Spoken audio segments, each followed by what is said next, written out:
قل من رب السماوات والأرض قل الله قل أفاتخذتم من دونه أولياء لا يملكون لأنفسهم نفعا ولا ضرا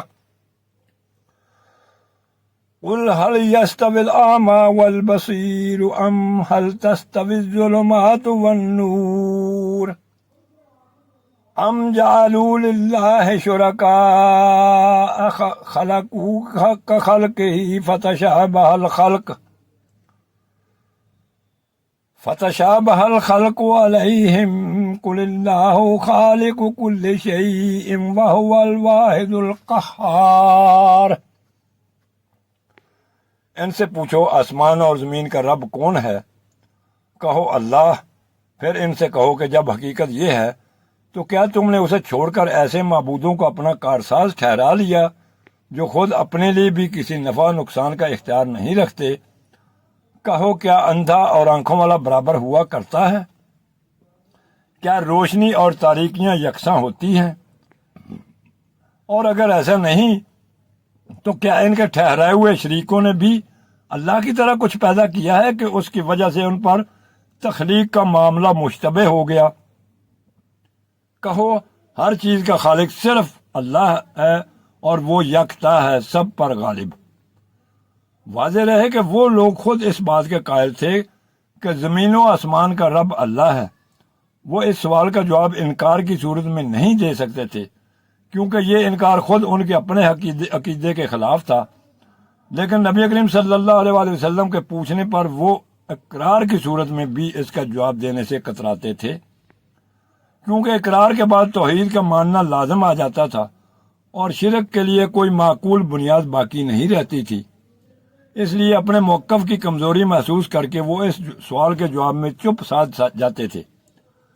یہی وجہ ہے کہ قرآن میں جگہ جگہ اللہ تعالیٰ نبی پاک صلی اللہ علیہ وآلہ وسلم سے فرماتا ہے کہ ان سے پوچھو زمین و آسمان کا خالق کون ہے، کائنات کا رب کون ہے، تم کو رزق دینے والا کون ہے؟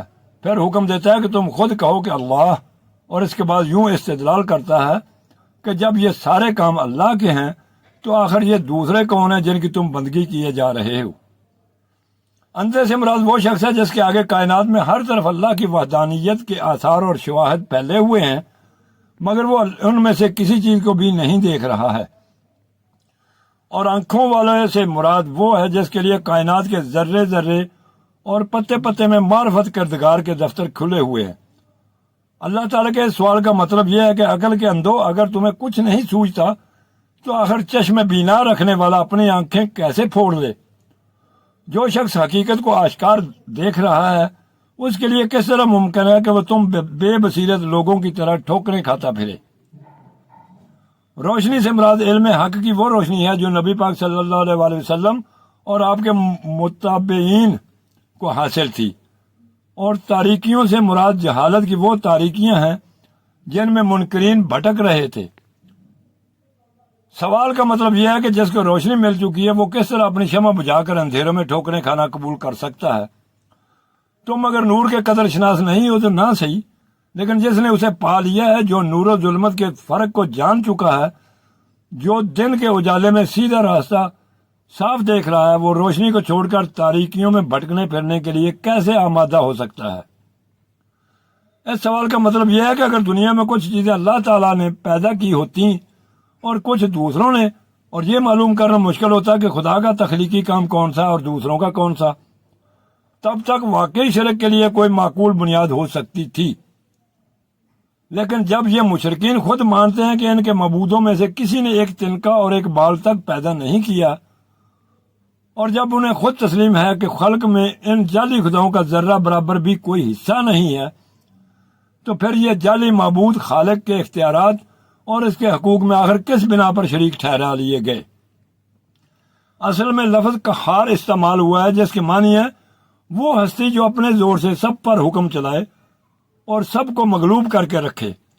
یہ بات کہ اللہ ہی ہر چیز کا خالق ہے مشرکین کی اپنی تسلیم کردہ حقیقت ہے، جس سے انہیں کبھی انکار نہ تھا، اور یہ بات کہ وہ یکتا اور قہار ہے اس تسلیم شدہ حقیقت کا لازمی نتیجہ ہے جس سے انکار کرنا پہلی حقیقت کو مان لینے کے بعد کسی صاحب عقل کے لیے ممکن نہیں ہے، اس لیے کہ جو ہر چیز کا خالق ہے وہ لامحالہ یکتا و یگانہ ہے، کیونکہ دوسری جو چیز بھی وہ اسی کی مخلوق ہے۔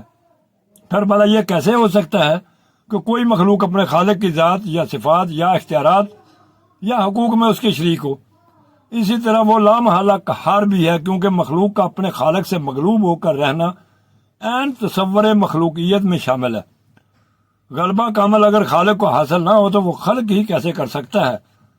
پس جو شخص اللہ کو خالق مانتا ہو اس کے لیے ان دو خالص عقلی اور منطقی نتیجوں سے انکار کرنا ممکن نہیں رہتا۔